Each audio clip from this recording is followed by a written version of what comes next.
Ya Nakuru ambapo mahakama kuu ya Nakuru inatarajiwa kutoa mwelekeo katika kesi ya kutoweka kwa mvuvi Brian Odhiambo aliyotoweka Januari tarehe 18 mwaka wa 2025.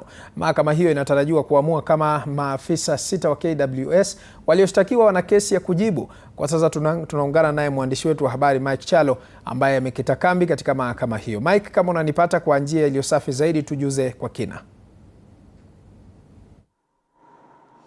Naam, asante sana Kirobi. Kweli kabisa tunakujia mbashara kutoka katika mahakama ya Nakuru ambapo mchana wa leo uamuzi mkubwa wa kesi ya kutoweka kwa mvuvi Brian Odhiambo unatarajiwa kufanyika hapa. Kumbuka ni takriban mwaka mmoja na kama mwezi mmoja tangu kutoweka kwa Brian Odhiambo, na izungumzia Januari tarehe 18 mwaka 2025 ambapo alipotoweka, na basi maafisa 6 wa mbuga ya wanyama ya Nakuru wa KWS waliweza kutuhumiwa na kutoweka kwake, ikikisiwa kuwa maafisa hao waliweza kumteka nyara, na baadaye basi Mei mwaka jana tu, bado mwaka 2025 tarehe 19 vikao vya kusikizwa kwa kesi hiyo vikaanza rasmi baada ya maafisa 6 hawa ambao wanatuhumiwa kuweza kukana mashtaka dhidi yao na kusema kuwa 6 wale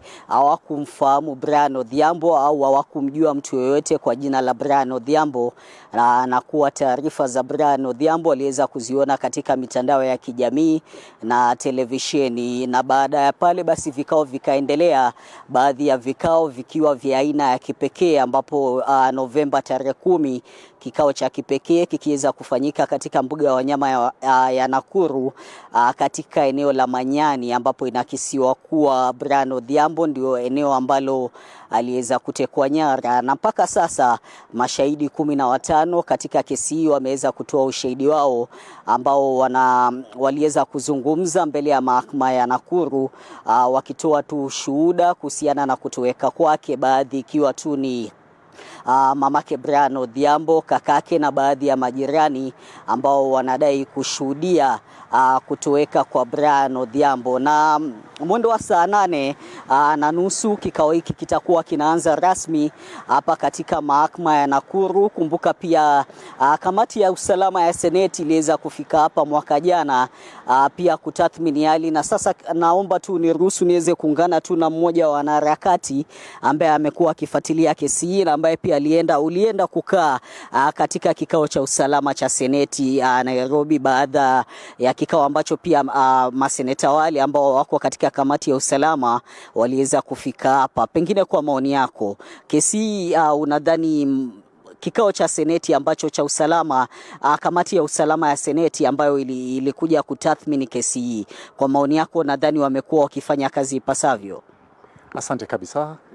Niruhusu niongee kwa Kiingereza. My name is Tom Boya and I'm the director of GapLink International. I just want to say that we are so grateful that God has taken us this far, and today is a day of finality when we are going to have the ruling of the court in Court 8 under Honorable Justice Kipkirui Kibelion, whom we can say has been a very, very good judge in this matter. At least he's shown a lot of soberness, and also his tranquility has brought people to calm down. If you recall, the previous times we had a lot of revolts where people were going to the streets and doing a lot of, but now we have a bit of sensibility.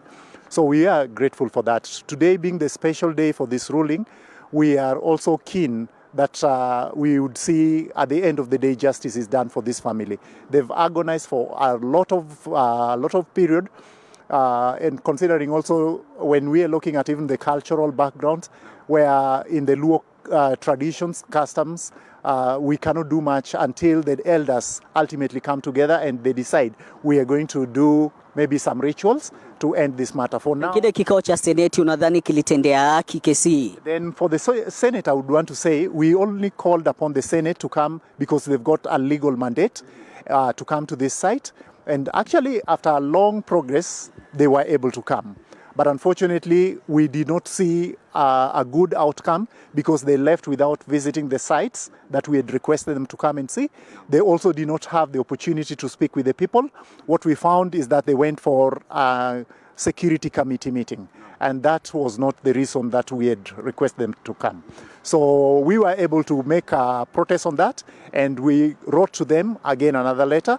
Fortunately, last week, I was able to be invited before the Senate. This is the Senate Committee on National Security and Foreign Relations, and headed by Madam Dulo, and other 9 senators who are members of that Senate. And of course, the Nakuru Senator, Tabitha, being hosted, because she's the host. This is Nakuru region, so she was expected to be the host. And unfortunately, we were not able to hit the quorum. We waited for the procedural time for hitting the quorum. We did not hit the quorum. And they promised that they are going to call us on the 25th of this month. We'll be appearing again before the Senate so that we can forge forth on this. Asante sana. Ni moja tu wa wanaharakati ambaye amekuwa akifuatilia vikao vya kesi hii vya kutoweka kwa mvuvi Brian Odhiambo. Kumbuka kama nilipokueleza awali, ni kuwa kesi hii imekuwa ya kipekee, manake kwa wakati mmoja pia baadhi ya magari ambayo yalihusishwa na kutoweka kwa Brian Odhiambo yaliweza kufikishwa katika mahakama hii ya Nakuru, yakaweza kutathminiwa na kuangaliwa pengine magari hayo pengine yanafanana kwa mujibu tu baadhi ya mashahidi waliweza kuyatathmini. Na vile vile kumbuka uamuzi ambao utakuwa unafanyika baadaye saa 8:30 utakuwa unaangazia pande mbili. Endapo basi maafisa hawa 6 wa KWS watapatikana na kesi ya kujibu, basi kesi hii itakuwa inaendelea na watakuwa wanapatiwa nafasi ya kujitetea. Na endapo basi mahakama vile vile itakuwa inaamua kuwa hawana kesi ya kujibu kutokana na ushahidi ambao umekuwa ukitolewa, kesi itakuwa inatamatikia hapa. Na hivyo basi upande wa walalamishi watakuwa wana fursa tu moja ya kipekee kuweza kutafuta rufaa kutokana na kesi. Tumekita kambi hapa katika mahakama ya Nakuru kuhakikisha kuwa kikao cha kesi kitakapokuwa kinaanza mwendo wa saa 8:30 tutakuwa tunafuatilia yote na uamuzi mkuu ambao utakuwa unatolewa na Jaji Kipkirui Kibelion hapa katika mahakama ya Nakuru. Na asante sana Mike Chalo kwa taarifa hiyo. Bila shaka mtazamaji, ni taarifa ambayo tunazidi kufuatilia. Kwingineko ni kwamba